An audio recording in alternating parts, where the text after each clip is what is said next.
Pueden tomar asiento, mis hermanos. Gloria a Dios. El Señor es bueno. El Señor es bueno y para siempre es su misericordia.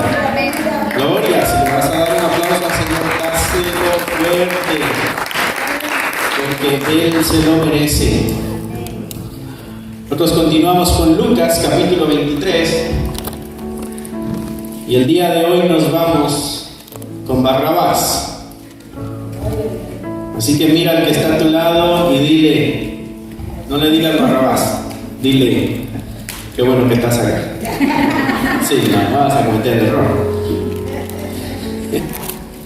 Pero aprenderemos hoy de la historia de Barrabás. Tú conoces la historia, has leído varias veces ya este pasaje en la Escritura, lo has visto en algunas películas, lo has escuchado quizá en algunos relatos en la radio, bueno, ahora en la internet.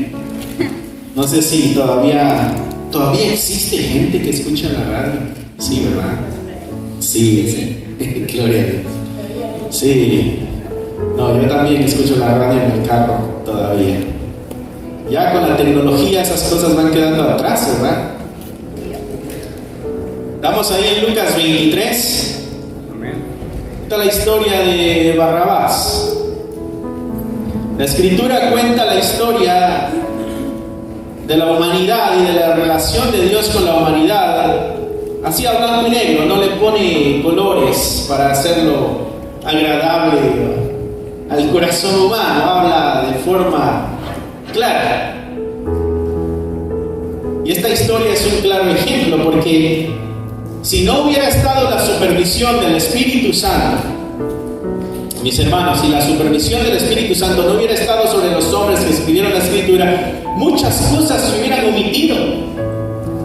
Quizá Pedro no hubiera contado de su debilidad de la vez que le negó a Jesús. Sin embargo, cuenta sus debilidades. Quizá Pablo no hubiera contado del aguijón, de la debilidad que había, pero el Espíritu Santo se encargó de que las cosas que se dijeran fueran verdad, para revelar el corazón humano y revelar el corazón de Dios. Se revela el corazón humano y el corazón. En la Escritura tú encuentras a Dios, pero también nos encontramos nosotros como humanidad. Estos somos nosotros, ¿no? Así que la Escritura no va a moldear la maldad y el pecado humano, lo va a presentar tal y como es. ¿Estás ahí en Lucas 23?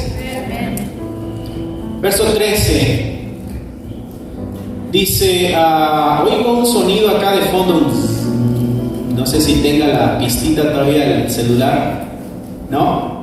Ok. Estoy oyendo cosas. También lo escucha usted, ya somos dos que estamos oyendo cosas. Lucas 23, verso 13. Dice, entonces Pilato, convocando a los principales sacerdotes, a los gobernantes y al pueblo. ¿Recuerdas que Pilato era el que le había llevado a Jesucristo, había indagado y dice, no, él es inocente? Pero el pueblo seguía pidiendo muerte y crucifixión. ¿Recuerdas eso, verdad? Y de ahí dijeron, bueno, es que este Galileo se hace pasar por Dios. Y entonces dice, oh, es Galileo, entonces lo vamos a mandar allá con Herodes, ya que anda por ahí. Y lo mandan con Herodes. Y Herodes lo que quiere es un show, quiere un milagrito, quiere algo sobrenatural para que le entretenga. Y como Jesucristo no se presta a esas cosas, entonces lo regresan otra vez a Pilato, ¿no? Y ahí es donde nosotros continuamos nuestra historia. Entonces Pilato convoca a los principales sacerdotes, a los gobernantes, al pueblo, y les dijo, me habéis presentado a este como un hombre que perturba al pueblo, pero habiéndole interrogado yo delante de vosotros, dice, no he hallado en este hombre delito alguno de aquellos de que acusáis. Y ni aun Herodes, porque remitía a él, y aquí nada digno de muerte ha hecho este hombre. Pilato una vez más diciendo, este hombre es inocente. Varias veces lo dijo la semana pasada en el pasaje que leímos y ahora una vez más está diciendo, este es inocente. Entonces el verso 16 dice, lo voy a soltar pues después de castigarle. Esto es lo que voy a hacer, le voy a dar unos latigazos, voy a darle unos golpes públicamente para que todos vean de que estoy cumpliendo en cierto sentido la ley, y después lo voy a dejar libre, porque no lo puedo matar, no es digno de muerte, no hay ningún delito grave. Pero dice Lucas en el verso 17 que tenía necesidad de soltarles a uno en cada fiesta. En la fiesta el poder romano soltaba a uno de los presos judíos. Por lo regular eran presos políticos, aquellos que estaban en contra del gobierno. Entonces el gobierno romano lo que hacía para simpatizar un poco con el pueblo era soltarles a un rey, a uno de ellos, a uno de los suyos, ¿no? Para calmarlos, para hacerles de pronto sentir de que había cierta justicia también, ¿no? Tanto fue así que el pueblo judío comenzó a interpretar esto como un momento también para el perdón y la liberación. Y eso cobra más sentido ahora que leemos la historia de Barrabás. Entonces en el verso 18, por eso toda la multitud está dando a voces a una, quiere decir que están todos unidos, diciendo: fuera con este y suéltanos a Barrabás. Este había sido echado en la cárcel por sedición en la ciudad y por un homicidio. Les habló otra vez Pilato queriendo soltar a Jesús. Vemos a Pilato que está haciendo lo posible para no matar a Jesucristo, sin embargo no tiene el valor suficiente para hacer la justicia. Pero ellos, volviendo a dar voces, dijeron: crucifícale, crucifícale. Ahí se cayó el sonidito. Él les dijo por tercera vez: pues ¿qué mal ha hecho este? Ningún delito digno de muerte he hallado en él. Le castigaré pues y le soltaré.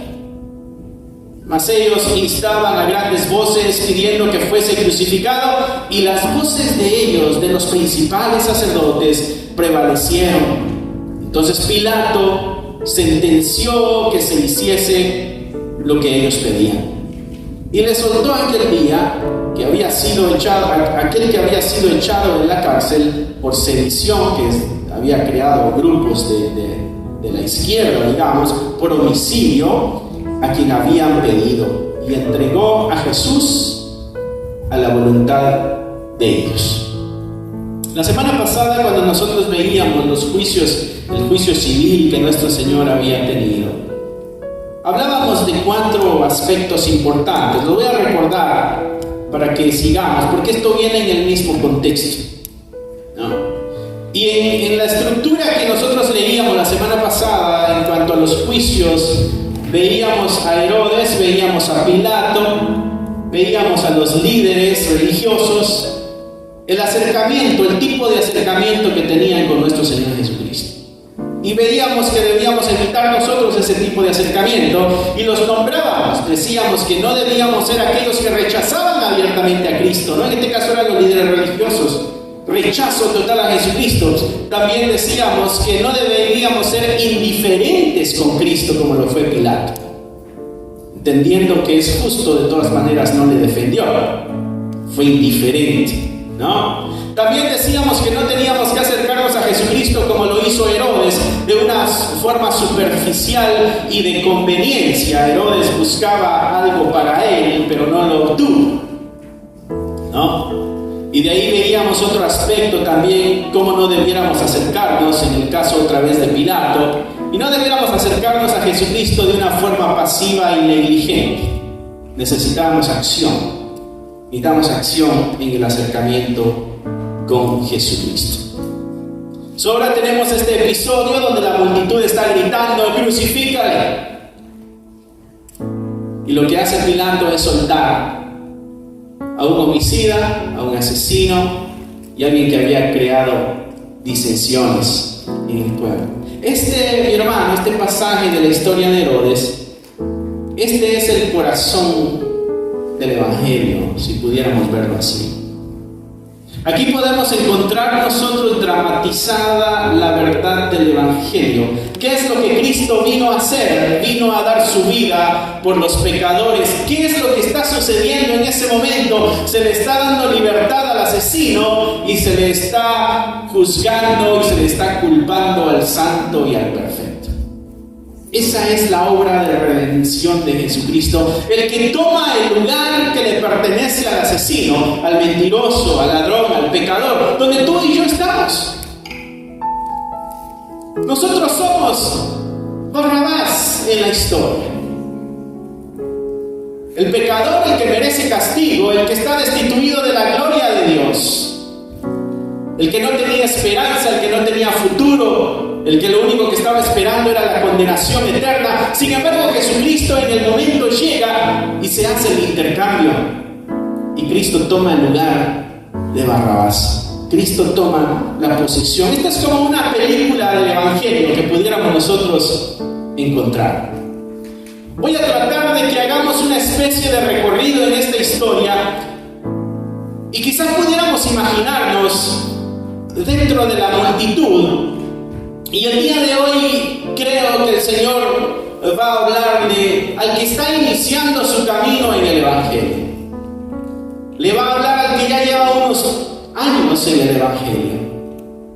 Y también le va a hablar a aquel que ya tiene una posición en el Evangelio, aquel que ya tiene una responsabilidad. Así que esto nos va a aplicar a todos el día de hoy, así que espero que vengas alerta, que vengas con un corazón abierto para escuchar aquello que el Señor pudiera decirnos, porque imaginemos que estamos dentro de la multitud y dentro de la multitud vemos el cambio que está sucediendo y quizá a alguien el corazón dijera: oiga, eso es lo que yo necesito, alguien que tome mi lugar, porque yo soy pecador. Cuando tú vas a 2 Corintios 5:21, dice: al que no conoció pecado, por nosotros lo hizo pecado, para que nosotros fuésemos hechos justicia de Dios en él. Al que no conoció pecado, Dios lo hizo pecado. ¿Para qué? Para que nosotros fuéramos hechos justos, digamos, delante de Dios. Él tomó el lugar nuestro, 2 Corintios 5:21. La historia de Barrabás, mis hermanos, es una invitación para el perdón y para la salvación. La idea de que Jesucristo tome el lugar del pecador es la invitación para cada uno de nosotros. Eso es lo que Cristo vino a hacer.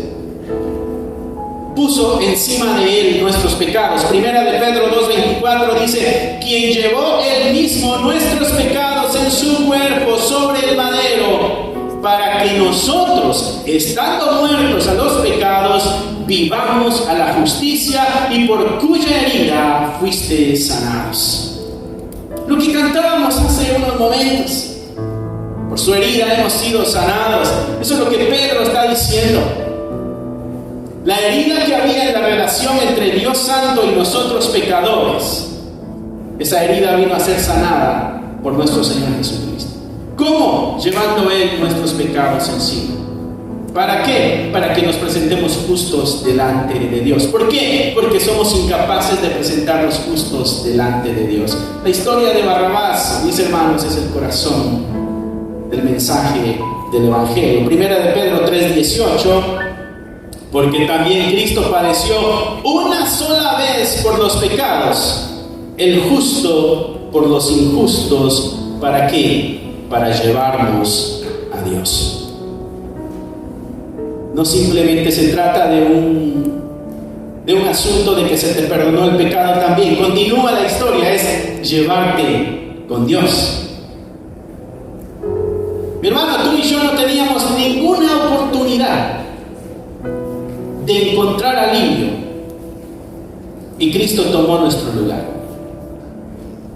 Esa es la doctrina que se conoce como la doctrina de la imputación. A Él se le puso nuestro pecado. A Él se le puso nuestro pecado. La historia de Barrabás es una invitación al pecador a que encuentre perdón y salvación eterna en Cristo Jesús. ¿Estás tú ahí, mi hermano, entre esos? ¿Te encuentras tú ahí en esos, entre los que han encontrado perdón en Cristo Jesús? Entre aquellos que vieron de que no podían hacerlo sin la ayuda del Señor Jesucristo y dijeron: si tú tomas, como aquel hombre, ¿te acuerdas aquel publicano que Jesucristo relata en una parábola y dice dice que a la distancia ni siquiera se atrevía a levantar la mirada ni acercarse al templo. Decía: Señor, sé propicio a mí. Sé propicio. Yo no puedo, pero si tú lo haces, se puede hacer. Jesucristo dijo: bienaventurados los pobres de espíritu, aquellos que se dan cuenta que espiritualmente están quebrados y que solamente el Señor puede venir y ayudar. Esa es la historia de Barrabás. Entre la multitud pudiéramos visualizarnos nosotros y ver la escena del intercambio, y quizás nuestro corazón se conmovería y diríamos: yo quiero eso, yo quiero ese intercambio. Y nosotros tomamos esa decisión. Algunos llevan unos meses, algunos llevan unos años y algunos llevan ya bastantes años. Desde aquel gran momento cuando el Espíritu de Dios tocó sus corazones y les hizo ver que había una necesidad que no podían ustedes solventar, solamente el Señor. Y pasaron el transcurso y avanzaron en su camino de fe. Y en esta misma historia pudiéramos encontrar ese otro episodio también. Acompáñenme en este avance. Porque ahora pasamos entonces, ya conocimos al Señor, ya conocemos de la salvación, ya sabemos del perdón de los pecados. ¿Y ahora qué sigue? Ya que has creído, mi hermano, ¿qué continúa? ¿Qué pasa? ¿Se acabó? ¿Fue todo? Vienes el domingo y entonces ya. ¿O hay algo más detrás de la vida del creyente? Pero nos damos cuenta también en esta misma historia que no solamente es una invitación para el perdón y la salvación para aquel que es incrédulo, sino que también es una historia que lleva una exhortación para este que ahora ya es creyente. Es una exhortación y la vemos dibujada aquí entre las letras del relato. Y es que muchas veces cuando nosotros iniciamos nuestro andar de fe, somos vulnerables, somos volubles, cambiamos fácilmente. Porque ahí mismo en la historia que Lucas relata, en el capítulo 19, no te vayas hasta allá, pero desde el capítulo 19 hasta el 23, lo que han pasado son 7 días. No ha pasado mucho tiempo. En nuestra lectura y predicación se ha pasado mucho tiempo, pero ahí no ha pasado mucho tiempo. Porque en el capítulo 19 está la entrada triunfal. Un domingo, Jesucristo entró montado en un burrito. Y dice la Escritura que cuando llegaba ya cerca de la bajada del Monte de los Olivos, toda la multitud de los discípulos, no eran 2, no eran 3, era una multitud. Dice que se estaban gozando. Y esa multitud comenzó a alabar a Dios y daba grandes voces por todas las maravillas que había visto. Y esa multitud decía: bendito el Rey que viene en el nombre del Señor, paz en el cielo y gloria en las alturas. Mateo dice de esa multitud que la gente iba delante y había multitud que iba atrás, y todos iban diciendo: Hosana al Hijo de David, bendito el que viene en el nombre del Señor, Hosana en las alturas. Esta multitud que está diciendo un domingo: gloria a Dios, el Señor es bueno, bendito el que viene en el nombre del Señor. Pasó lunes, martes, miércoles, jueves y un viernes está diciendo: crucifíquenle. ¿Qué pasó? ¿Qué sucedió en estos cortos días? Una multitud voluble. Por eso en esta historia vemos una exhortación al nuevo creyente. Mi hermano, no seas del montón que se deja mover por la mayoría. La mayoría no tiene la razón. Porque angosto es el camino que lleva a la salvación y ancho es el que lleva a la perdición. La mayoría no tiene la razón. No se trata de encuestas. No se trata de quién tiene la mejor forma o es el más elocuente el que te va a convencer. Es la palabra de Dios la que te tiene que convencer. Esta es una exhortación para el nuevo creyente, para que no sea voluble, aquel que está iniciando, aquel que acaba de arrancar hace unas pocas semanas o quizás hace unos pocos meses. Es una exhortación a que se fortalezca en el conocimiento de la palabra de Dios. Quizás todavía no está muy convencido de si este es el camino. Quizás todavía tiene sus dudas con Dios. ¿Será realmente este el Dios correcto? Porque hay muchos que mencionan a muchos dioses. Y quizás no está bien cimentado en su fe. No vaya a ser que se convierta en aquel hombre que edificó la casa sobre la arena, que cuando llegó la tormenta destruyó todo. O como aquellas 5 vírgenes insensatas que no echaron el aceite en su lámpara y cuando llegó el novio ya no tenían suficiente y no pudieron entrar. O aquellos que dijeron: Señor, Señor, en tu nombre hemos echado demonios, y Jesús les dijo: a ustedes yo no los conozco. Se cerró la puerta y ya no pudieron entrar. Esa es la multitud voluble. La multitud que no tiene criterio propio, aquel de mente débil, que es fácil de manipular y de manejar, aquel que la Escritura dice que va como olas del mar que van y vienen, que es movido por cualquier viento de doctrina, cualquier enseñanza, algo nuevo, algo novedoso, de pronto le mueve, le sacude y le cambia lo que ha creído. Es esta la multitud, la que decía: bendito el que viene en el nombre del Señor, pero unos días después dice: crucifícame, y son capaces de decir: quiero mejor a Barrabás y no a Jesús. Me conviene más estar en buena relación con Barrabás y con buena relación con Roma y con buena relación con los líderes que una buena relación con Jesús. La multitud voluble es aquella que busca su bienestar, que busca su tranquilidad, que busca su paz y no le importa sacrificar al Cristo, al Mesías, por tal de estar bien. El que no quiere buscarse problemas, el que es creyente pero dice: yo no me quiero meter en problemas, mejor no le digo a nadie de esta fe, porque yo sé que esto va a traer problemas.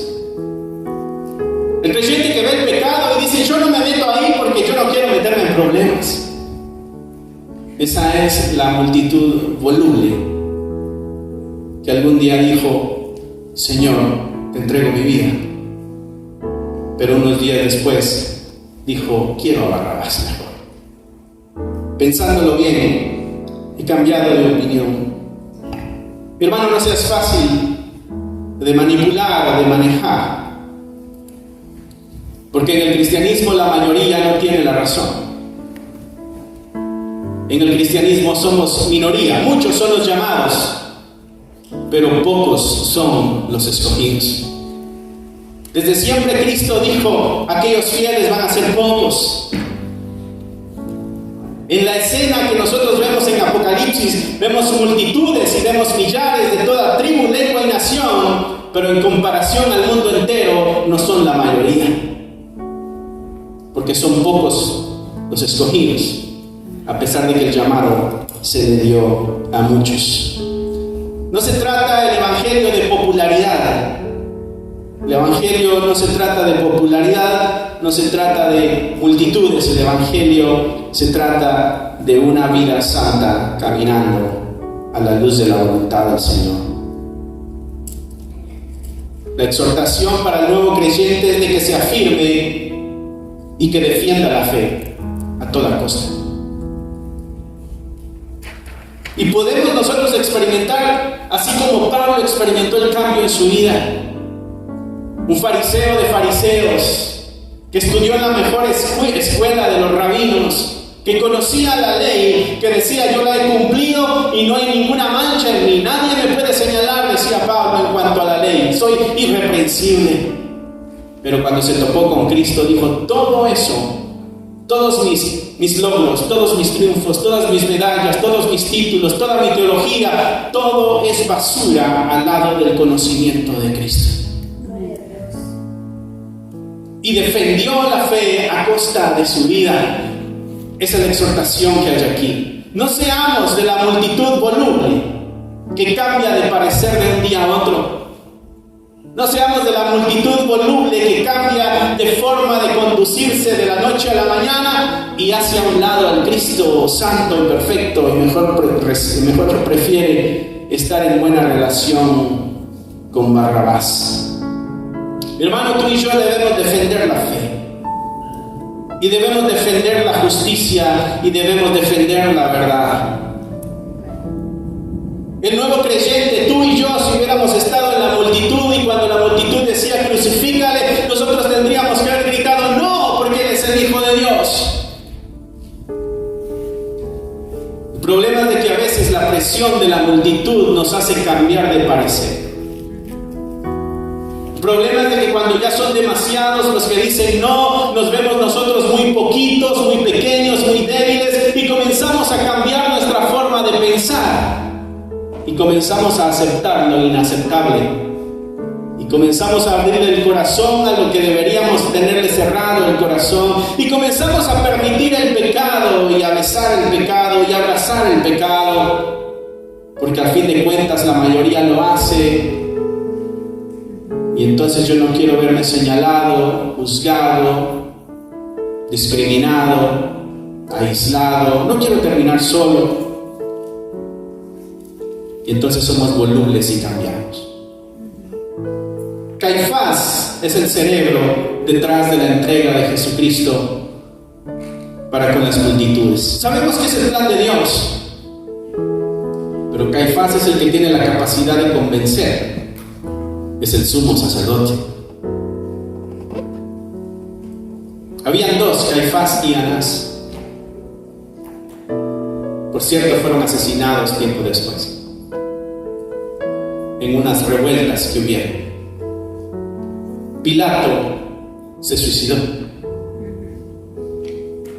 de acuerdo a lo que la historia cuenta. No seamos la multitud voluble. Si ya tenemos tiempo en el Evangelio, mis hermanos, si ya tenemos 1 año, 2 años, seamos firmes y defendamos la fe. No sé si te das cuenta, pero a medida que va pasando el tiempo y los años en tu vida de fe, la Escritura te va exigiendo más y más y más. Si ha habido una etapa en tu vida donde has dejado de exigirte más, mi hermano, ahí se detuvo el crecimiento espiritual. Si hace 3 años estás igual que lo que estás hoy, tu crecimiento se detuvo. Si hace 1 año tu crecimiento espiritual estaba como está hoy, tu crecimiento espiritual se detuvo. Si hace 1 mes tu vida espiritual está como está hoy, tu avanzar espiritual se detuvo. ¿Qué pasó? ¿Qué sucedió? ¿Qué sucedió en este camino cuando decías bendito el nombre del Señor? Y ahora pudiéramos decir, bueno, hay mucha gente, mucha presión. Estas nuevas agendas que aparecen, parece que nos convencen. Hay iglesias que están diciendo, sí, está bien. Pueden casarse 2 hombres, pueden casarse 2 mujeres. ¿Qué pasó en el camino cuando dijeron, bendito el que viene en el nombre del Señor? Para ahora decir, sí, bienvenidos, no importa cómo te autopercibas. ¿Qué pasó en el camino? Faltó firmeza, faltó entrega, faltó fidelidad. Una multitud voluble, los muchos llamados, pero no son los escogidos. Hermanos, no caigamos en el error de la multitud voluble. Esta es una exhortación para que no caigamos en ese error. Pero la historia continúa, así como los años van pasando, y nosotros vamos avanzando en nuestro caminar de fe y descubrimos de pronto dones y habilidades que el Espíritu Dios nos ha dado. Y nos comenzamos a involucrar en las actividades de nuestras comunidades de fe, de nuestra iglesia, y la exigencia bíblica aumenta. No se le puede exigir lo mismo al que tiene un mes conociendo esta verdad que el que tiene una función en el ministerio. Hay una exigencia diferente. No se puede esperar lo mismo del que tiene un añito, del que ya tiene 10 años en la iglesia. Tú no le pides lo mismo a un nene de 1 año que lo que le pides a alguien de 12 años.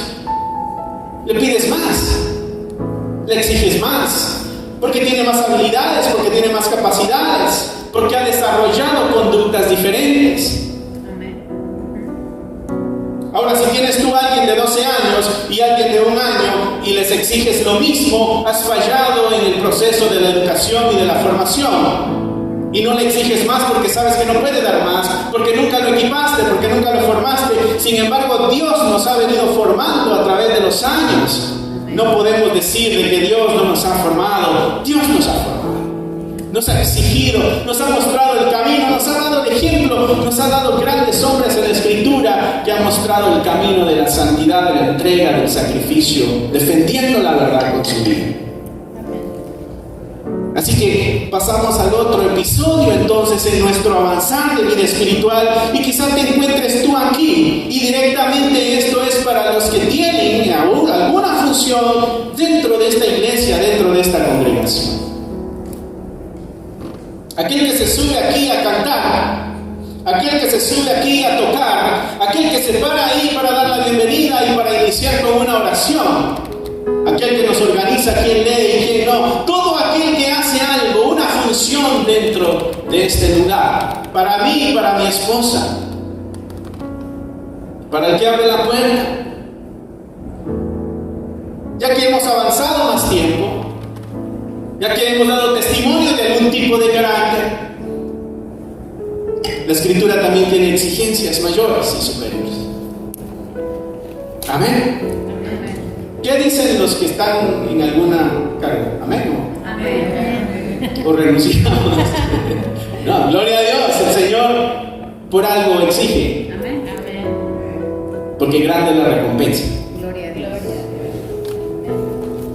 Y entonces podemos ver nosotros esto en la misma historia, y nos da una advertencia a nosotros para que no seamos un liderazgo desenfocado.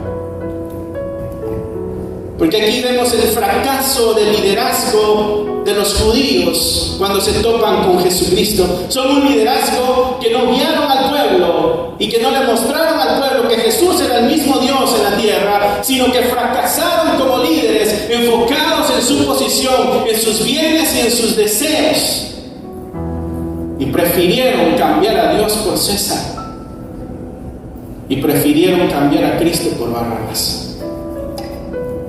¿Qué pasó con ese liderazgo religioso de aquel entonces? ¿Qué pasó? ¿Qué sucedió con ellos? Tenían la verdad, tenían la Biblia, están los sumos sacerdotes, están todos los que presentaban el incienso, los que ayudaban con la muerte de los sacrificios de los animalitos para el perdón de los pecados. ¿Qué pasó con todas las prácticas, las fiestas de la Pascua, de comerse el cordero, recordar que son pecadores, donde Dios daba el perdón de los pecados? ¿Qué pasó con todo eso que sabían, con toda su teología, con todo el conocimiento de Dios que tenía? ¿Qué pasó con ese montón de gente que cuando se toparon con Cristo no reconocieron que era Dios? ¿Qué pasa con nosotros como liderazgo en nuestras comunidades de fe, en nuestras iglesias? Tenemos una responsabilidad mayor. No nos podemos exigir lo mismo que el que acaba de llegar a la iglesia. No nos podemos dar los permisos que le pudiéramos dar al que acaba de llegar a la iglesia. Nosotros no podemos llegar tarde. Nosotros no podemos dejar de orar. No podemos guardar silencio en los cantos. No podemos guardar silencio en las lecturas bíblicas, porque debemos ser el ejemplo de los demás. Se me olvidó mi Biblia en la... No. No se te puede olvidar tu Biblia. ¿Qué vas a leer? No se te puede olvidar tu Biblia de la iglesia. ¿Qué vas a leer en la semana en tu casa? Mira lo que dice la Escritura. Usando el ejemplo de estos libros, mis hermanos, no debemos caer en ese error. El error que cambió a Dios y prefirió a César. El error que sacó a Jesús y prefirió a Barrabás. ¿Sabes? Estos muy contentos después de la muerte de Jesucristo siguen con sus funciones. No me he dado la tarea de investigar, pero me pregunto, ¿qué habrá pasado con ellos en la siguiente Pascua? Porque el velo del lugar santísimo se rompió. ¿Qué hicieron? ¿Una fachada? Y continuamos como que nada pasó. Y seguimos presentando el servicio al Dios que ya no está ahí, que ya no se manifiesta ahí. Y la siguiente Pascua, me imagino, y la sangre de los corderos y el sacerdote que llegaba hasta allá y salpicaba adentro con la sangre del cordero sacrificado. Hueco el servicio, vacío, sin sentido.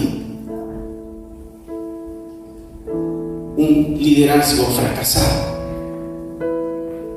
Para ese entonces, el Cristo ya había resucitado, ya se había presentado por 40 días. Para ese entonces el Espíritu de Dios ya había bajado, ya había llenado a muchos, y la predicación en Judea ya se había llenado. Para la siguiente Pascua, 365 días después, ya el Evangelio ya había abarcado bastante. Porque 50 días después, cuando el Espíritu Santo baja, Pedro predica y se convirtieron miles. El templo de pronto bajó su asistencia. Ya no eran muchos en el templo. Ya eran pocos, vacíos. Pero el liderazgo estaba bien, satisfecho, pero vacío, fracasado, vacío, pero con la pompa todavía, con la apariencia. Mira lo que la Escritura nos exhorta en cuanto a este proceso de liderazgo. Primera de Timoteo capítulo 3. La moralidad que se nos exige, la entrega que se nos exige, la búsqueda que se nos exige es mayor, es superior. Dice Pablo en 1 Timoteo capítulo 3, hablándole a Timoteo. Timoteo se va para la iglesia está teniendo problemas, manda a Timoteo para que comience a ordenar un poquito el asunto. Le dice: Timoteo, esa iglesia tienes que formar líderes, tienes que formar gente que se encargue, va a haber gente que va a querer ayudar, va a haber gente que va a servir. Timoteo, muchos se te van a acercar y te van a decir: yo quiero estar aquí, yo quiero abrir la puerta, yo quiero dar la bienvenida, yo quiero tocar las trompetas o los panderos, yo quiero pasar los himnarios, yo quiero dar despensas cuando demos despensas, qué sé yo. Quiero ser parte de, quiero hacer. Gloria a Dios. Dice Pablo: eso es bueno. Eso es bueno para que todos hagamos y vamos. Pero Pablo le dice: pero hay algunas características en las personas. No puedes dejar todos, porque este es el cuerpo de Cristo. Y entonces ahí muchas veces decimos: entonces pura gente especial. No, es la Biblia lo dice. ¿Tienes algún problema? Ven con Pablo. La Biblia lo dice. 1 Timoteo capítulo 3. Te voy a leer lo que dice la Nueva Traducción Viviente. Nos da un lenguaje más coloquial, más entendible, más fácil de digerir, digamos. Entonces dice 1 Timoteo capítulo 3: la siguiente declaración es digna de confianza. Si alguno aspira a convertirse en líder de la iglesia, la palabra que tú vas a encontrar en tu Biblia es obispo. Obispo quiere decir el que dirige. ¿Okay? Pero si alguien quiere dirigir en tu iglesia, desea una posición honorable. Si eso es bueno, tremendo, gloria a Dios. La posición, dice Pablo, es honorable. El lugar que ustedes tienen, mis hermanos, es un lugar honorable. El lugar que ustedes tienen es un lugar que les trae honra. Eso quiere decir que yo llego nuevo a la iglesia y veo a alguien haciendo algo, yo digo, ese tipo tiene conocimiento, tiene sabiduría, tiene habilidades. Es más, esa persona me puede guiar en la espiritualidad. ¿Qué piensan los que acaban de llegar de aquellos que tienen alguna función aquí? ¿Piensan eso, no? ¿O me equivoco? Sí, exacto. Entonces Pablo dice, en vista de esa realidad, es algo bueno. Pero por esa razón, verso 2, y pues estoy leyendo la Nueva Traducción Viviente, pero dice lo mismo, solo que en un lenguaje más sencillo. Por esta razón, dice, un líder de la iglesia debe ser un hombre que lleve una vida intachable. ¿Qué dice tu Biblia? Verso 2. Pero es necesario que los obispos sean irreprensibles. La interpretación aquí es una vida intachable. O sea, que no haya forma de reprimirlos, de hey, tú eres esto. Cuando yo estaba en la iglesia en Chicago, me costó llevar al amigo con el que yo vivía, me costó llevarlo a la iglesia. Y una vez dijo, ok, pues yo te acompaño, vamos para la iglesia. Nos sentamos hasta atrás, como todo nuevo, nos sentamos hasta atrás. Bueno, yo nunca me he sentado frente, siempre me he sentado hasta atrás. Y pasa la persona que inicia con la oración, abriendo el servicio en oración. Y dice mi amigo, yo a ese lo conozco. Y yo, sí, es mi manager en el trabajo. Y ese anda detrás de todas las muchachas. Entonces tiene razón Pablo cuando dice, espera, no dejes que cualquiera haga algo. ¿Sabes que esa fue la primera y la última vez que mi amigo fue a la iglesia? A la salida, el hermano, o primo, no sé, se acercó a mi amigo y le dijo, yo te conozco. Y mi amigo le dijo, yo también lo conozco a usted. Y se dio la vuelta a él y no se fue. Entonces Pablo dice, este es el cuerpo de Cristo. Y como cuerpo de Cristo tenemos nosotros algo sagrado que debemos guardar. Por eso debemos nosotros defender esto que el Señor nos ha dado. Entonces Pablo les dice a él, bueno, asegúrate de que sea intachable, ¿no? Que no tenga de que le estén señalando de nada. Dice también, debe ser fiel con su esposa. Ahí en su Biblia dice, marido de una sola mujer. Déjate lo leo mejor en la Reina Valera, que es la que tú tienes, para que no sé, de pronto no pueda haber algún tipo de confusión. ¿Sí? ¿Te confunde esta otra lectura o no? ¿No? Ok. Cuando hay alguna palabra muy sofisticada, muy dominguera, nos pasamos a la otra. Entonces dice aquí, pero es necesario que el obispo sea irreprensible, marido de una sola mujer, que no deben dar de rabo verde, sobrio, eso quiere decir que tenga dominio propio, que no sea manejado por alguna fuerza externa, que él sea el que se controle, ¿no? Prudente, entonces una persona que piensa antes de hablar, piensa antes de actuar, se asegura de no regarla. Y todos nos hemos dado cuenta de que esa persona es así. Por eso Pablo le dice a Timoteo, asegúrate que sea así. No que diga que es así, sino que es así. Amén. Decoroso, hospedador, apto para enseñar. Esta versión dice, debe tener control propio, vivir sabiamente y tener una buena reputación. Con agrado debe recibir visitas y huéspedes en su casa y también debe tener la capacidad de enseñar. ¿Por qué? Porque todo aquel que está en una posición debe conocer la verdad. Y si conoce la verdad, puede enseñar la verdad. Es más, debe enseñar la verdad. Porque la Escritura dijo, ir y hacer discípulos. ¿Cómo, Señor? Enseñándoles que obedezcan todas las cosas que yo os he enseñado. ¿Amén? Amén. ¿Vamos bien ahí o? Sí. Amén. ¿O hay desagrado? Gloria a Dios. Pegué muy fuerte el grito, ¿verdad? Perdón. Muy bien. Verso 3. No debe emborracharse. No debe ser violento. Una persona agresiva lo único que va a causar es conflicto. ¿Te imaginas que yo me ande agarrando del chongo con todo mundo allá afuera? Te espero a la salida de la iglesia infeliz. Nos vamos a ver las caras.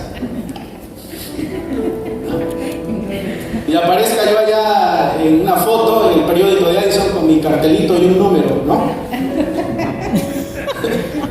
Me encontraron peleando en una esquina. Argüendero, peleonero.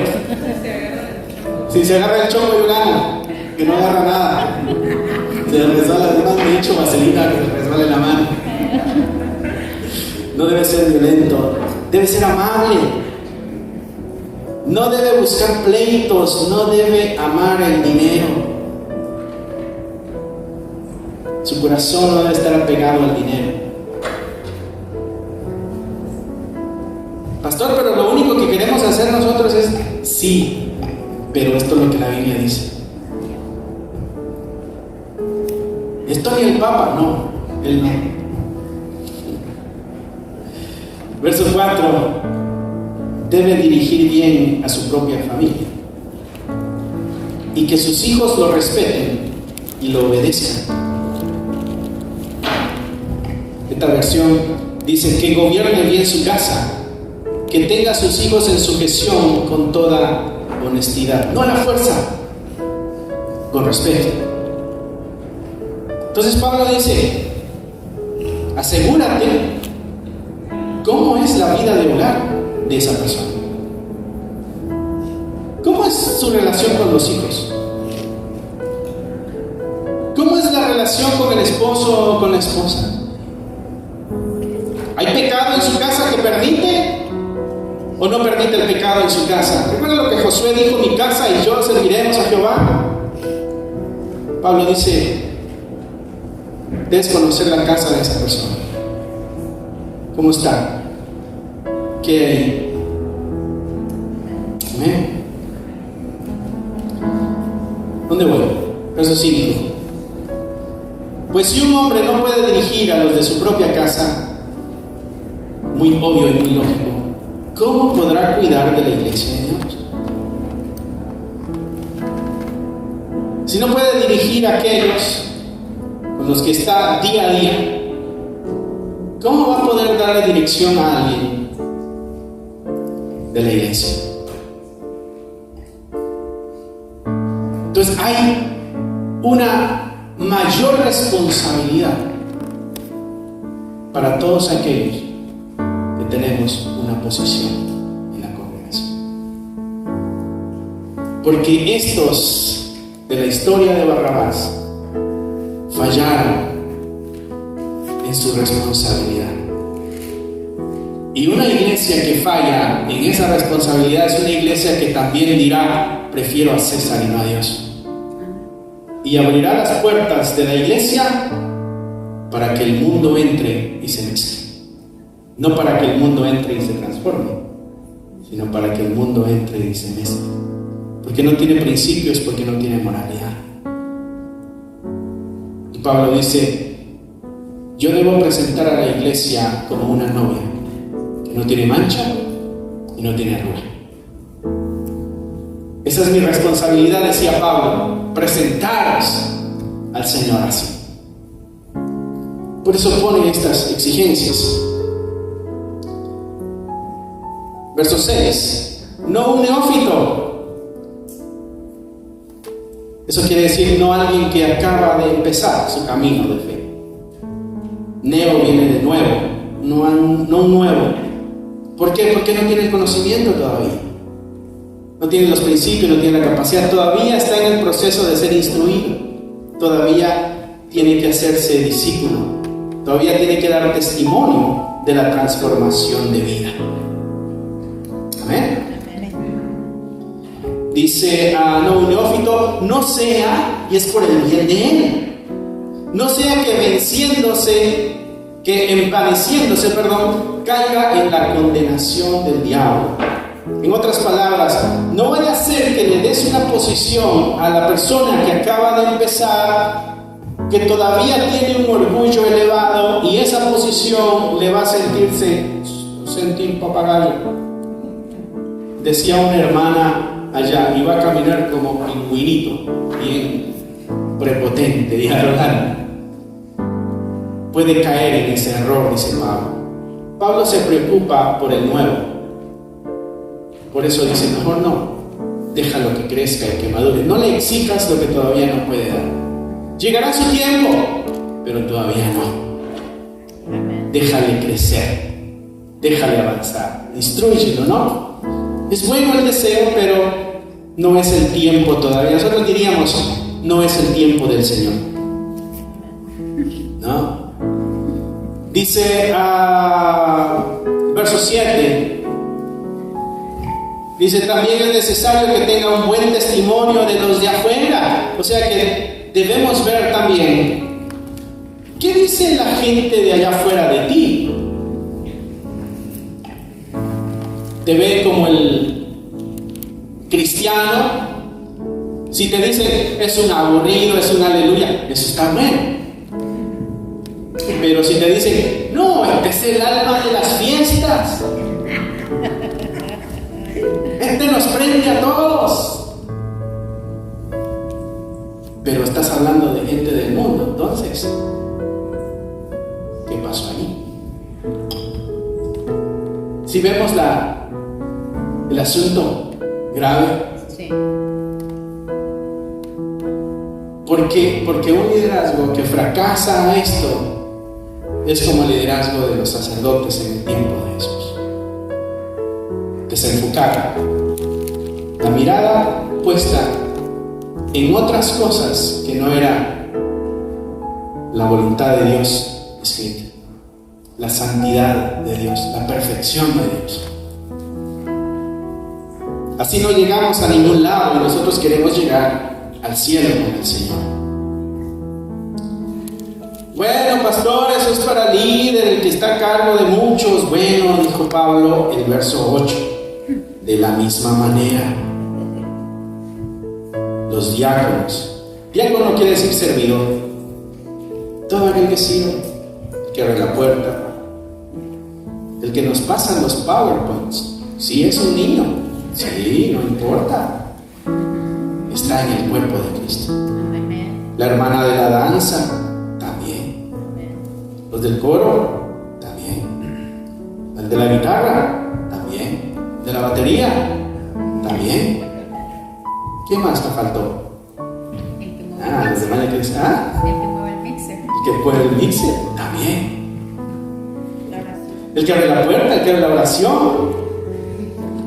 Por cierto, el tío nos va a predicar el siguiente domingo, no faltes. Gloria a Dios. Amén. Seguimos. Entonces, de la misma manera, todos aquellos que sirven deben ser dignos de mucho respeto y tener integridad. Eso quiere decir que no somos cambiantes. No deben emborracharse, no deben ser deshonestos con el dinero. Tienen que estar comprometidos con el ministerio de la fe que ahora ha sido revelado y vivir con la conciencia limpia. Verso 9 dice que guarden el ministerio de la fe con limpia conciencia.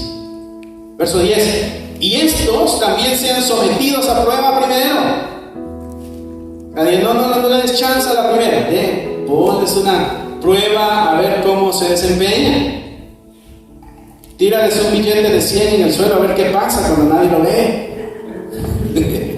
No es ese tipo de prueba. No es ese tipo de prueba. No me lo pongan a mí porque yo lo agarro y oro y ya oré. Me espero que todos se vayan y digo, ¿es de alguien esto? Ya no hay nadie. Lo tiro bajo la banca, vengo el lunes. Ya di todos mis tips. Ay, Dios mío. Dice, estos también sean sometidos a prueba primero y entonces ejerzan el diaconado si son irreprensibles. Esto quiere decir que deben ser puestos a una prueba donde muestren que son irreprensibles. Las mujeres asimismo sean honestas, no calumniadoras, sino sobrias, fieles en todo. O sea, mi hermanita, si eres chismosa, no apliques, mejor aplícate. Salió en rima. Dice, las mujeres sean honestas, no sean calumniadoras, sean sobrias, o sea, tengan control, sean fieles en todo. Los diáconos sean maridos de una sola mujer, que gobiernen bien sus hijos y sus casas. Son las mismas instrucciones del anterior, no cambian, son las mismas. En una ocasión me decía un hermano, pastor, póngame a hacer algo en la iglesia, porque si yo tengo un ministerio me exijo andar en santidad. Y hasta me invitó a un café, y bueno, yo me tomé el café, me pedí un sándwich, y yo aprovecho, dije, como ya no lo voy a ver, le voy a sacar al menos unos $15. No es cierto. No te crees. Que Dios me perdone. Pero me dice, póngame a hacer algo, porque cuando yo me ocupo en algo de la iglesia, me exijo andar en santidad. Le digo, no, mi hermano, no es así como la Escritura dice. Usted debe exigirse andar en santidad, y ya que dio testimonio de que anda en santidad, entonces va a tener el privilegio de servir algo en la iglesia, porque es un privilegio. Entonces, no cambiemos el orden, porque si se cambia el orden, se daña el asunto. Fieles a la palabra de Dios hasta donde más podamos, mis hermanos. Dice el verso 12, los diáconos sean maridos de una sola mujer y que gobiernen bien sus hijos en su casa, porque los que ejerzan bien el diaconado ganan para sí un grado honroso y mucha confianza en la fe que es en Cristo Jesús. Vas a ser una persona de confianza para los demás. Pues Pablo da las razones claras. ¿Por qué? Donde el único beneficiado es el Señor. Amén. Y su iglesia en general.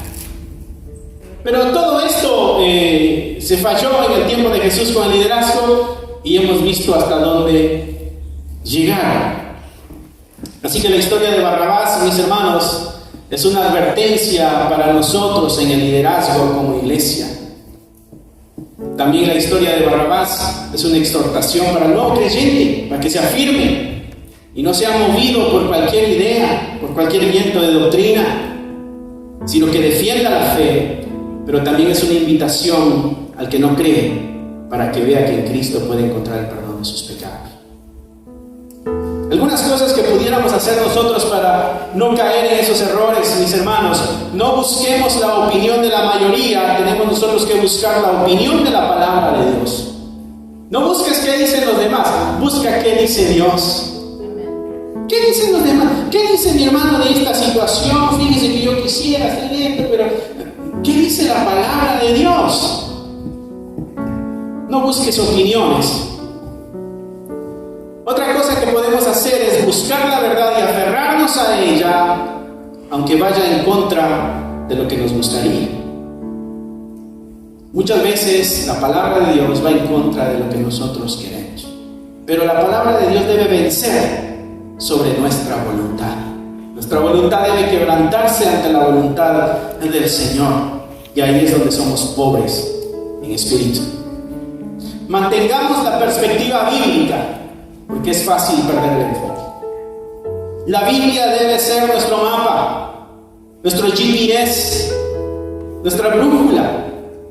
La Biblia debe ser esa guía. Debemos ser prudentes y aprender a discernir la verdad. Ser prudentes y discernir la verdad. Hay mucha mentira, hay mucho engaño, hay mucha falsedad, hay muchas mentiras vestidas de verdad. Debemos nosotros ser sabios y estar alertas para poder discernir la verdad. Debemos ser valientes y perseverar hasta el final. No te rindas en el camino, no te doblegues, no cambies. Mantente firme y fiel.